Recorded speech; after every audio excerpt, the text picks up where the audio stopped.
Truth Espresso, episode 226. Face it, we all would rather sleep in this morning. That's why God gave us espresso, to kickstart our zombified corpses into hyperdrive. And now, giving your mind and soul the morning shot of truth it craves. This is Truth Espresso with Daniel Minnick.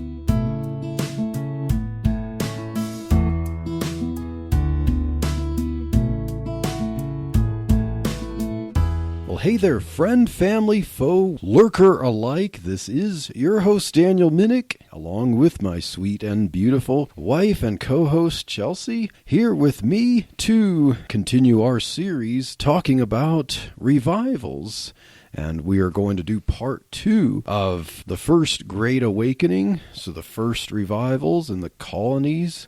And before we get into that, we just want to bring a little bit of recent news from our home state of Colorado, talking about abortion battles. And so, sweetheart, you want to talk about that for a little bit? Sure. So this last week was a little bit busy in our Colorado State House, where there were 3 bills introduced. Unfortunately, all 3 of those bills were dismissed as far as advocating anything that would be beneficial for the pro-life movement. So one of the bills that was introduced was the bill entitled Concerning Abolishing Abortion in Colorado. This is House Bill 23-1119. And this bill was basically defining what the unborn is, and that the unborn is a person. And a person is considered to be human from the moment of fertilization until natural death. And that under different laws, these persons, these humans, are to be protected. And if they're harmed, and intentionally harmed specifically, as this bill states, that there should be consequences for that. Just like we have murder of any other person, then there's a crime committed and then punishment follows. So they're trying to just say that any homicide, like a victim of homicide, is a human being that was alive at the time of the act, and they're clarifying that this includes an unborn child at every stage of development from fertilization until birth. And yes, so that one was shot down. And so is that basically the end abortion now type of law there? Yes. So it had like Jeff Durbin's support and stuff like that. Yeah. And I know similar bills like this one have been introduced in other states. And Georgia, Louisiana maybe? I'm trying to remember. There were, I think when I was reading an article, there were up to 15 different states that were trying to get this type of bill introduced, which would be pretty amazing. So another bill that was introduced was one entitled Concerning the Administration of a Painkiller to an Unborn Child Prior to an Abortion. This was House Bill 23-1097. This one is like barely pro-life. Basically, it's the idea of like, if you're going to abort, at least do it kind of in a merciful fashion, right? And right. Yeah. So this one's really short, so I'll just read it to you very quick. So it says, the bill requires a healthcare provider who performs an abortion of an unborn child who is 20 weeks gestational age or more to administer a painkiller for the child prior to the abortion. The bill makes exceptions to this requirement in specific circumstances.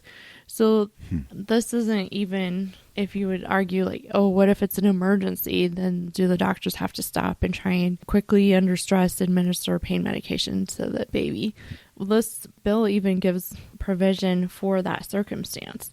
So it's basically just saying, okay, if there's time and there's adequate staffing, it's a doctor who doesn't think this will increase the risk to the mom by administering the pain medication, then they should be required to administer pain medication to a baby who's 20 weeks or further along.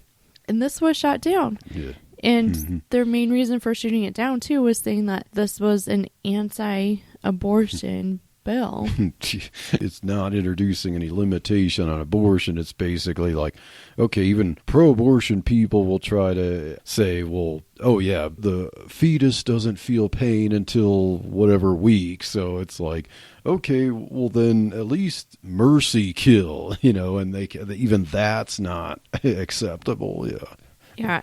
And like you said, that bill didn't even have anything to do with whether they can have an abortion or not. So it's not infringing on the abortion rights. It's just actually saying, okay, yeah, let's give them pain medication. I mean, we give people pain medications like local anesthetic if we do any type of incision on them, let alone ripping arms and legs off. Like, yeah, it's crazy. Okay. So the third bill, which this one is definitely one of my, I don't even know how to describe it. I guess areas of interest. I don't know, just like my heart for this whole movement. And so it's just disheartening to read what this bill is introducing. But I mean, the bill is good, but the response to this bill. So this bill is entitled Concerning Creation of the Abortion Pill Reversal Information Act. This is House Bill 17-1086. And basically this bill is a little bit more lengthy, so I'll just summarize it, but it's saying that an abortion provider needs to give a woman who's seeking the abortion pill information. So he is giving her informed consent about what she's going to do.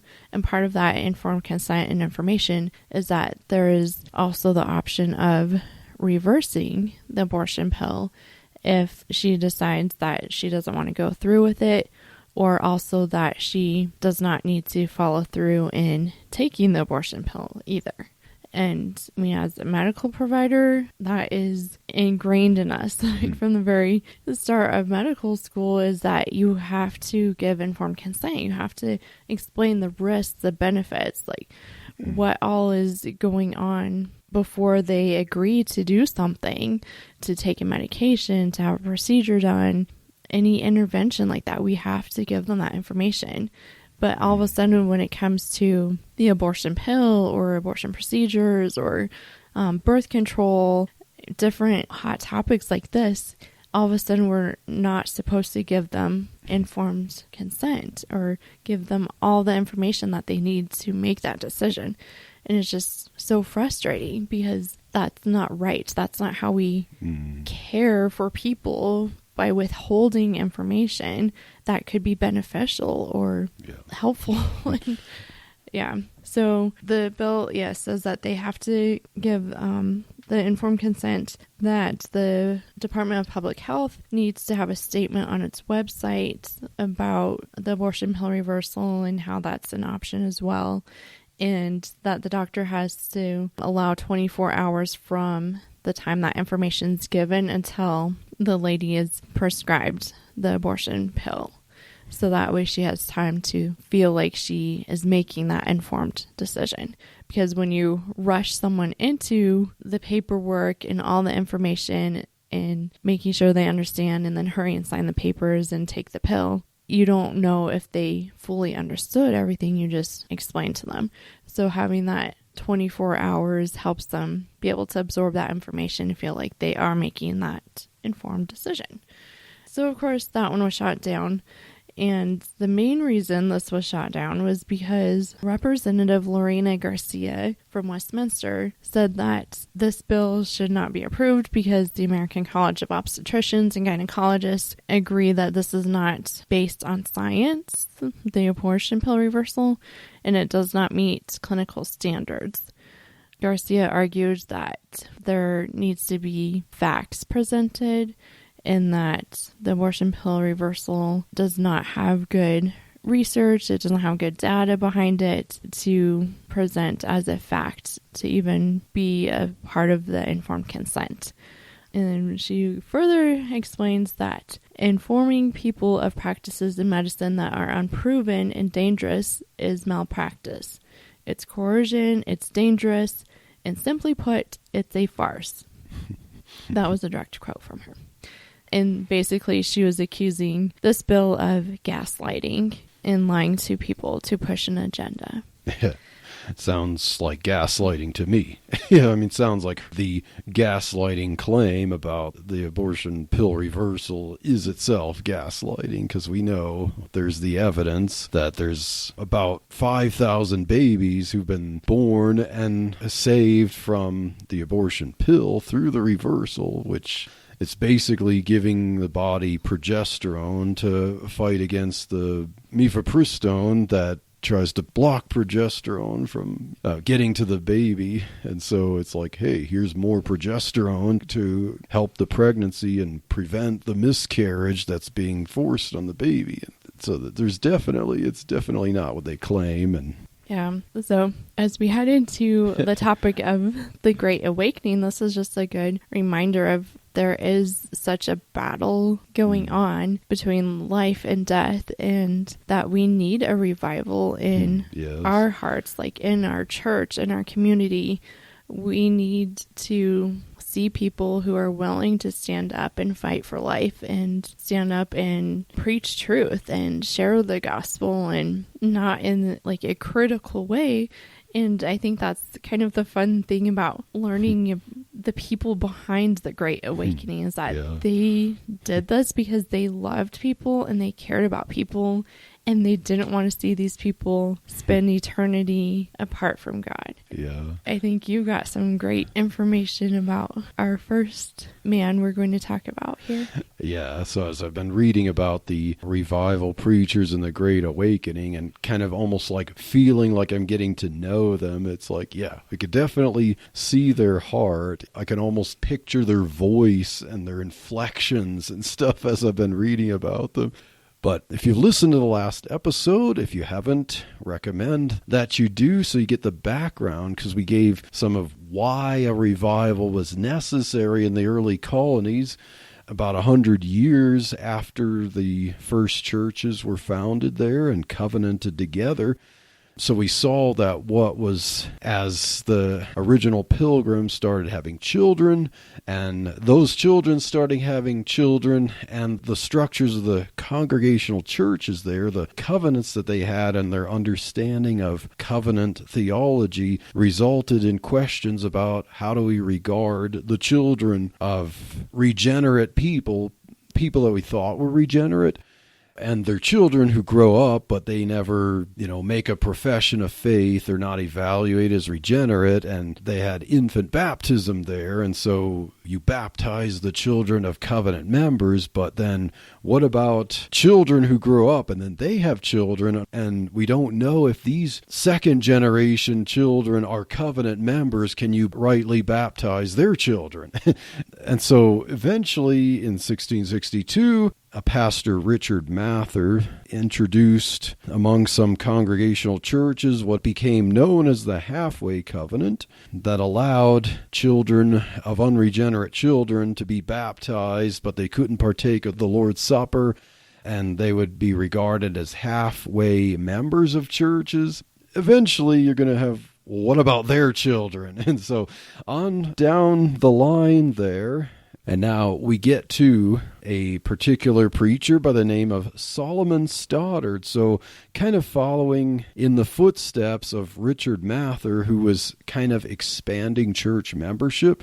We end up with Solomon Stoddard, who became pastor of a Congregationalist church in Northampton, Massachusetts. So Massachusetts here, and the Congregationalist churches is kind of the epicenter of the revivals that we talk about.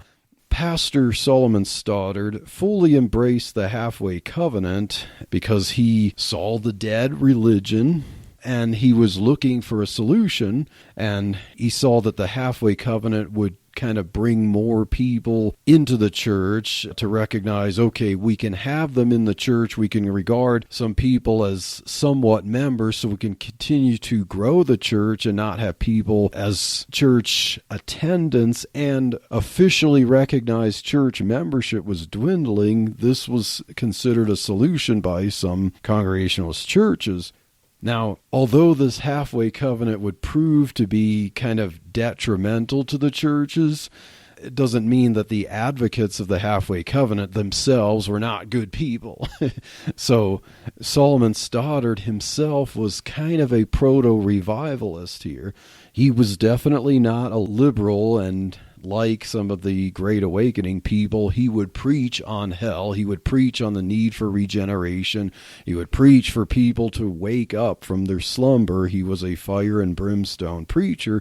He preached against getting drunk and various vices. But Solomon Stoddard would take the Half-Way Covenant and expand it even more, to the point where basically church membership was just open to anyone. Like, you can be recognized as a member of the church if you're just a normal person in the community. If you're not committing crimes and stuff, you just demonstrate, hey, he looks like a nice guy, so he can be a member. And Stoddard's idea, because it was kind of reviving some of the Anglican ideas that came from England, where these pilgrims came from, and they kind of pushed away with their Congregationalist polity. They're kind of more halfway Presbyterian type of understanding of the ordinances and church membership, but Stoddard was trying to introduce an evangelical flavor, but kind of bringing back the somewhat sacramentalism of the Anglican Church. So greatly expand church membership, let everyone come into the church and be considered a member. And he thought that taking the sacraments, or rather the ordinances of baptism and the Lord's Supper, he thought that they could evangelize people. So if we don't know if someone's regenerate, just preach on what baptism is about and let them get baptized and let them partake of the Lord's Supper, and hey, this represents the blood of Jesus Christ and stuff. So maybe by letting people partake of the Lord's Supper, even if you're not saying you should be regenerate to partake, it's like maybe by means of practicing these ordinances while hearing him preach, these ordinances will evangelize people and then they will become saved. And yeah, he was a good guy. He was pious. He was an evangelistic, and he saw several revivals under his preaching, or as he called them, harvests, in 1679, 1683, and 1696. But this expanded church membership would ultimately lead to large churches with most people there not really being able to explain the gospel, like they're just attending church because it's part of culture. My name is Andy Olson, and I want to tell you about Echo Zoe Radio. Echo Zoe Radio is a podcast outreach of Echo Zoe Ministries. Every month I find a knowledgeable guest to talk about an important and interesting topic that affects the church today. We carefully balance the discussions of positive, God-glorifying doctrines of Orthodox Christianity from a mostly Reformed point of view, with exposés of heresy, false teaching, and poor practice that goes on throughout the church today. You can find us at echozoe.com. That's ECHOZOE.com.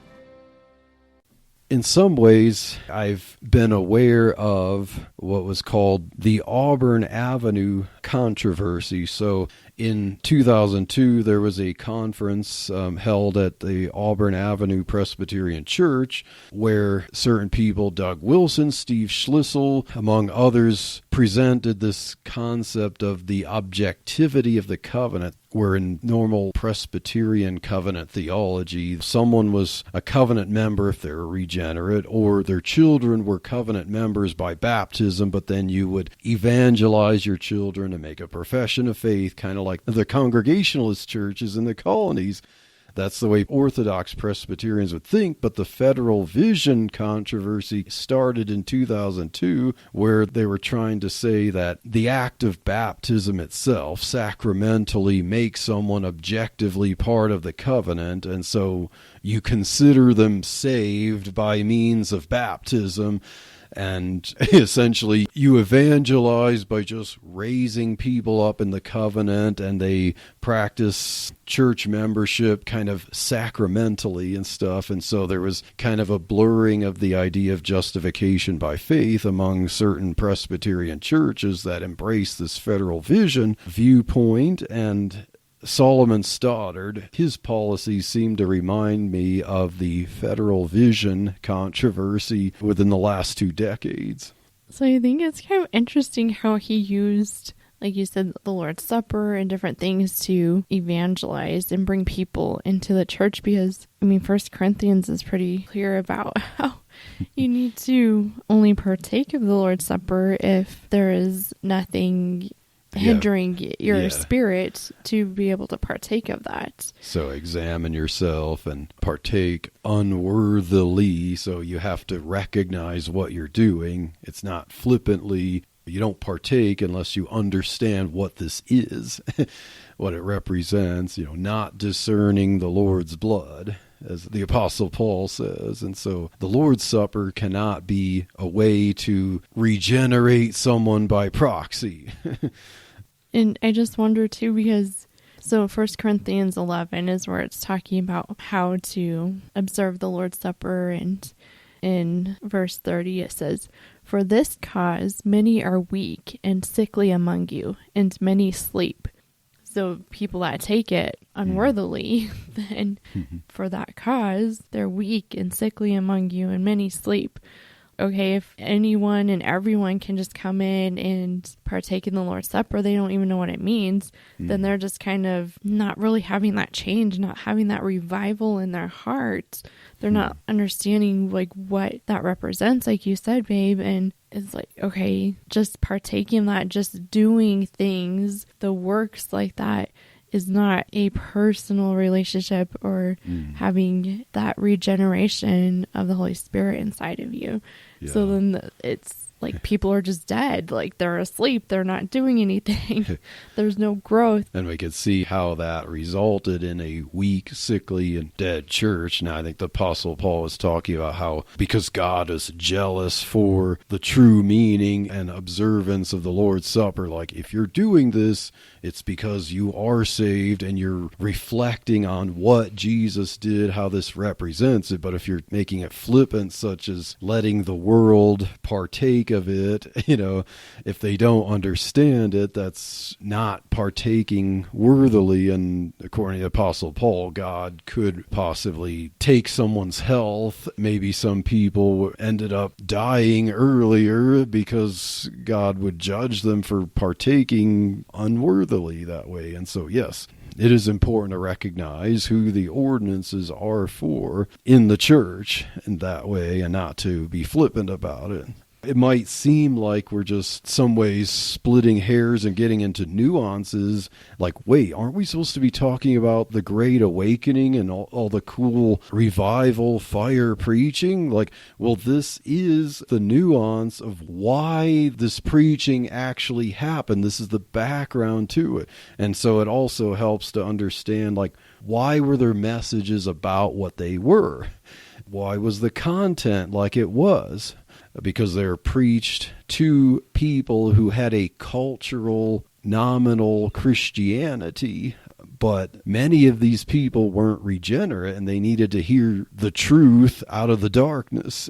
So now we move on from Solomon Stoddard to Jonathan Edwards. Now, Jonathan Edwards was the grandson of Solomon Stoddard, and Solomon Stoddard, as I said, great guy, revival preacher, proto-Great Awakening revival preacher. Jonathan Edwards did learn the fervor and the concept of revival preaching from Solomon Stoddard. So Solomon Stoddard had his good influence, but he also had his bad influence with the church polity. So Jonathan Edwards would eventually find himself at odds with this teaching about church membership. So Jonathan Edwards was basically America's greatest theologian philosopher. Jonathan Edwards was well studied in both theology and basically philosophy. He read John Locke and stuff, and he would kind of understand the Bible and philosophize, defend the theology with a philosophical reasoning. He was also interested in science and reason, so he kind of took some of the good elements from the Enlightenment to reinforce the truth of Christianity. Edwards was a graduate of Yale, and he would eventually, right at the end of his life, become the president of Princeton University. There's a lot to like about Jonathan Edwards, but one thing I like about him, compared to some of the other revival preachers, is that he actually had a good married life.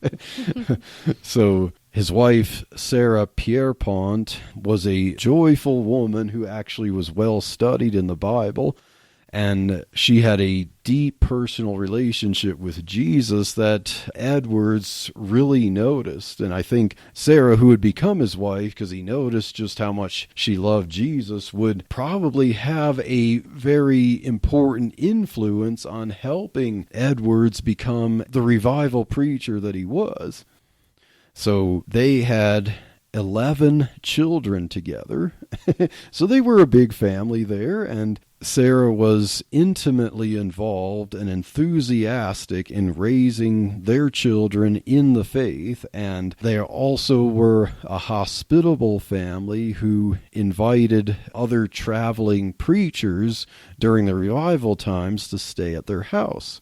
Jonathan and Sarah Edwards' marriage was known by observers to be sweet and deep, and they prayed together frequently, pretty much every day.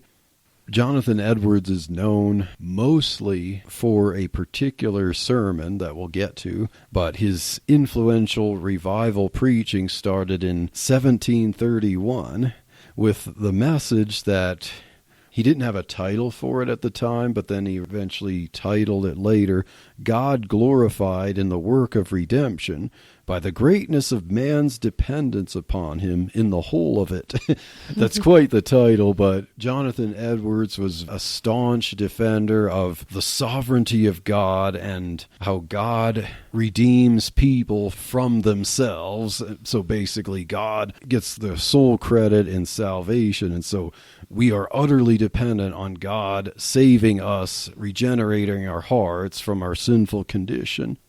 So now, we get to 1727. Edwards became a minister at the Northampton Church. So Solomon Stoddard, who was the pastor there, pastored for about 60 years.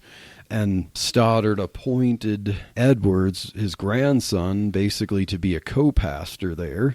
But 2 years later, Stoddard finally passed away in 1729. Edwards, assuming the pulpit as the sole pastor himself, for the next 2 years, he wasn't very memorable at the time, but he was learning in those 2 years how to basically practice the revival type preaching that he had learned from his grandfather. As Edwards became the pastor of Northampton, this paved the way for him to evaluate eventually how the Half-Way Covenant and liberalizing church membership was actually leading to the dead religion that Stoddard called what he observed as the problem in the churches at the time. Edwards would realize that the Half-Way Covenant was kind of exacerbating that dead religion there. So by this time that Edwards assumed the pulpit, there were over 600 members, so this would be considered a mega church. Now, in 1733, so a few years later, and after Edwards' sermon, God Glorified in the Work of Redemption, he started preaching some revival-type sermons, and revival was breaking out in Northampton with hundreds of young people being converted and joining the church because there were actually many more members of the church when Edwards started that were considered or in no way known to be regenerate, like many more than the handful that could say, yeah, I'm regenerate, I can confess the faith, I'm a fully covenanted member. Edwards started preaching revival-type sermons, and one of them was called The Justice of God and the Damnation of Sinners. So just kind of think about the titles of these type of sermons here, compare them with what we often recognize or call revivals today, like think of the Toronto revivals or stuff like that, where it's like take a big drink of the Holy Spirit of God and see people like flailing around like animals, giggling and laughing and stuff like that. We have revivals at this time with sermons talking about God condemning sinners, and how God's justice is enacted and stuff. So the revivals in the Puritan colonies here were about getting people face to face with the gravity of their sin and their need of salvation. It was very much a heart issue and an understanding issue, not just getting people to flock in to see, I want part of this emotional experience and feel the Holy Spirit just tearing me up on the inside and making me crawl around the floor like an animal,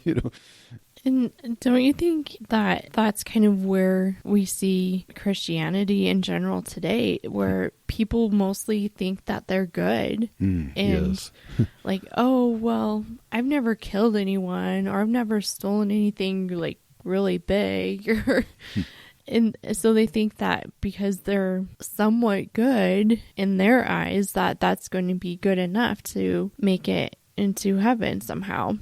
And I think that's kind of the dead thinking of people in this time where we see the Great Awakening starting to unfold. But also we can see that in our time too, where people just go about their day thinking that they're okay. And then you see John Edwards coming here and he's going to be like, wait a minute, I'm going to poke you and prod you a little bit to realize, wait, we are not looking at God's standards. God's standards says, no, you are a sinner. And if you don't repent and ask Christ to save you personally, then you are going to end up in hell for eternity. And we need that kind of prodding today.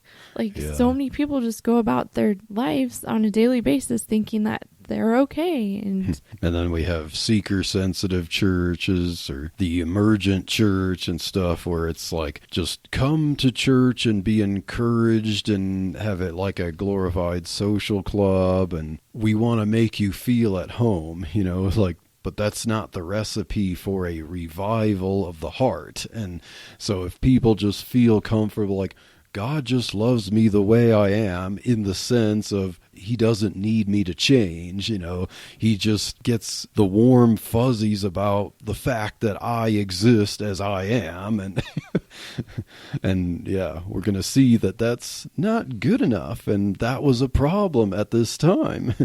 So Revelation warns us about this kind of place of religion. Revelation 3:16, it calls them lukewarm. And so it says, so then because thou art lukewarm and neither cold nor hot, I will spew thee out of my mouth.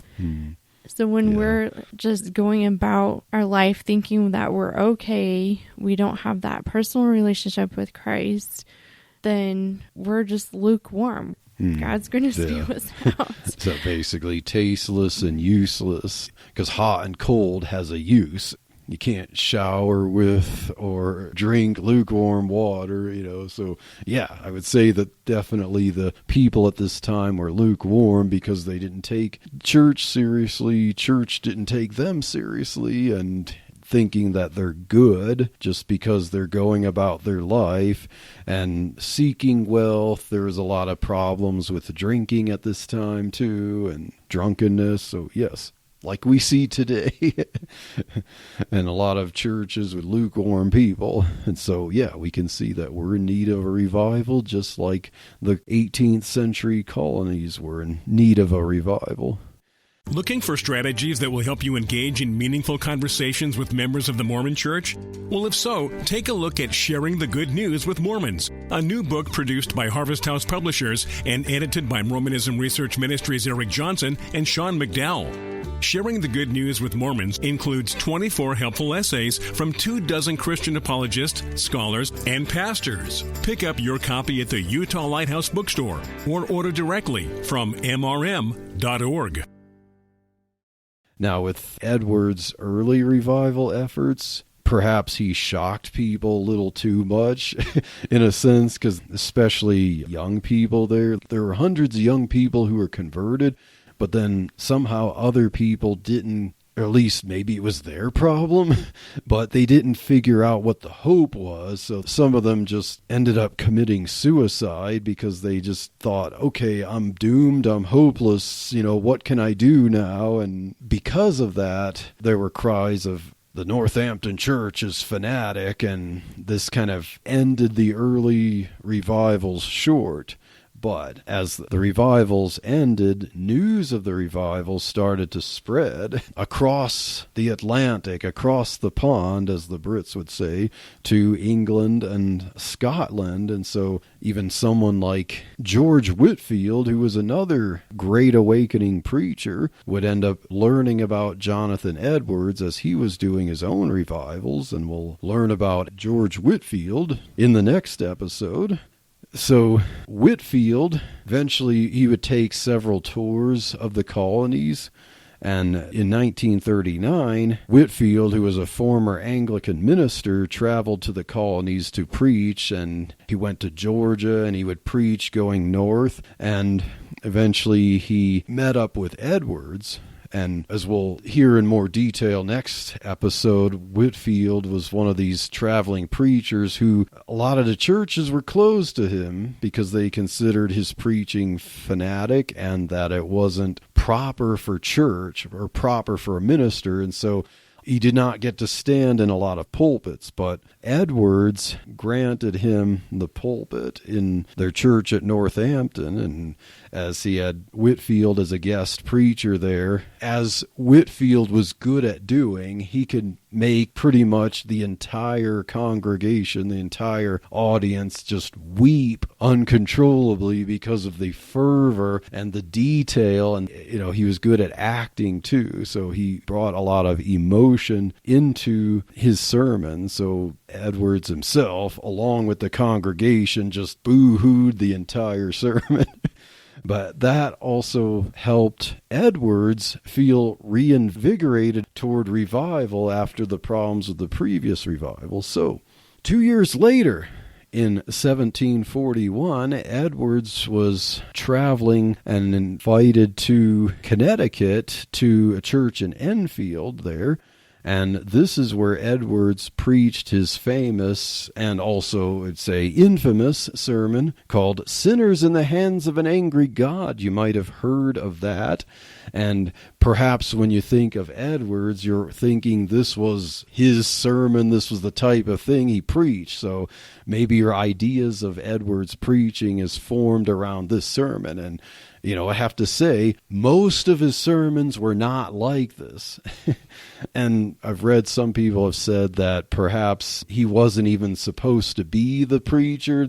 The preacher is going to be there to guest speak while Edwards was visiting, couldn't make it, so they allowed Edwards to preach or something, who knows. But in any case, Edward preached this sermon, Sinners in the Hands of an Angry God. Now, he had preached it at his home church in Northampton as part of revivals, a few years before, and he got responses, but he got the greatest response at this church in Enfield. If you haven't read the sermon, I highly recommend it, but just be forewarned, it leaves no stone unturned. It will stir you to think deeply about it. So the springboard verse in the sermon was Deuteronomy 32:35. So he read the whole verse, but the particular statement he emphasized was, their foot shall slip in due time. And so the idea here was the Israelites, they were not regarding that the judgment of God was imminent. God could judge them at any time, and they were kind of getting cocky about their ways. But, it's like, okay, all it takes is their foot to slip, and they would face the judgment of God. And so the sermon, Edwards masterfully uses a lot of vivid imagery, and he has a flow of argumentation from the premise that just like the Israelites, sinners in the church, those who are unregenerate, those who were not saved, they would have to realize that not only would they be on their way to hell if they were not saved, if they did not trust in Jesus Christ, if they didn't have a regenerate heart for the truth there, but that judgment was imminent, and the only thing that was holding them back from God's judgment was just the mere pleasure of God. So that's what he would emphasize through imagery after imagery, the idea of being like one would hold a spider or some loathsome insect over the pit. He described like the glowing flames are reaching up, the pit is opening up its mouth, and all that it takes, you're pretty much right there to slip and fall, and the only thing holding you back is just God's current mercy, just not letting you go, but that you actually do deserve it. This isn't God being cruel to you. This is your sentence. You're already guilty. There's nothing that would logically keep God from just dropping you into hell this very moment. It's just the mere pleasure of God. So as he was preaching this, first people are wincing, groaning. You could hear some people asking, "What shall I do to be saved?" So many were trembling. People were just shaking. There were people who were like grasping the pews and white-knuckling the pews. Other people were like holding on to each other because they were just terrified that they're going to fall into hell. There's some people like pretty much lifeless on the floor because they're like feeling like they're going to slip and fall. Some people grabbing on a post feel like, oh, I'm going to fall. The floor's going to open right up and I'm going to fall. Please help me. And now, Edwards did not shout this message.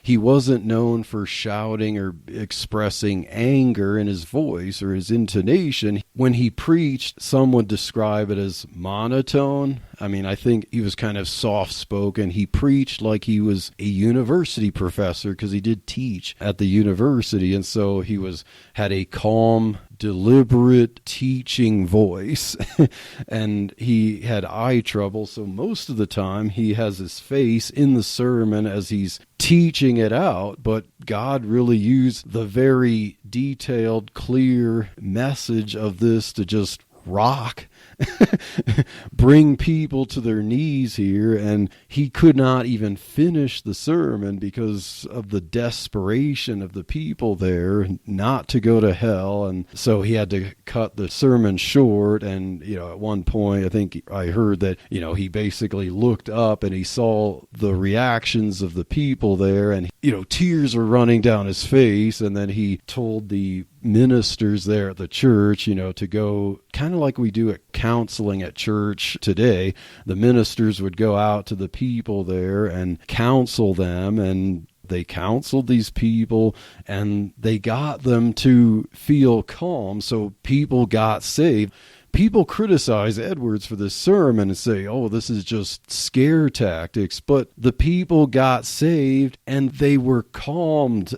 Just think of hearing this imagery about slipping into hell, but after they were counseled, they were at peace, so they knew they were saved. This was real revival, the real work of the Holy Spirit to lead people to a saving understanding of Jesus Christ, and then they became fervent disciples of Jesus. Edwards definitely was one of the Great Awakening revivalist preachers there, but that doesn't mean that everyone loved him from that point onward, because as we said, the Half-Way Covenant, Stoddardism in church polity would actually come back to bite him later on.